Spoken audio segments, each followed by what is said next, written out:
Guys একটা important notice একটা জিনিস আপনাদেরকে দেখাবো। আমার কাছে কিছু কফি বিন আছে।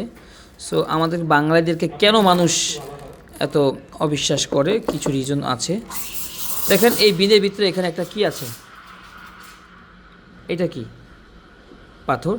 এখন এই জিনিসটা যদি আপনার গ্রাইন্ডারে যায় তখন আপনার গ্রাইন্ডারটা অটোমেটিক নষ্ট হয়ে যাবে। অনেকে অনেক কমার্শিয়াল গ্রাইন্ডার ব্যবহার করে যেটা প্রাইস থাকে 1 লাখ 2 লাখ কাছাকাছি, রাইট?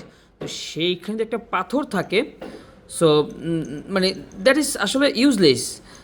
অ্যাকচুয়ালি যারা কফি রোস্ট করছে অথবা যারা একটা কফি বিন কালেক্ট করছে, যাচাই করছে, তাদের আসলে উচিত এইভাবে চেক করা। আমি আসলে অ্যাকচুয়ালি তাদের ভুল বলছি না, তবে আরও বেশি তাকে সচেতন হতে হবে যখন সে কফি বিনটা মার্কেটে যাচাই করবে, মার্কেটে ছাড়বে সেলের উদ্দেশ্যে, রাইট?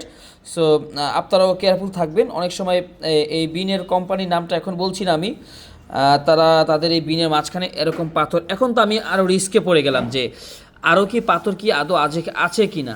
সো অনেক সময় গ্রাইন্ডার এর কারণে ব্লেডের অনেক বেশি ক্ষতিগ্রস্ত হতে পারে, আপনার গ্রাইন্ডার নষ্ট হয়ে যেতে পারে।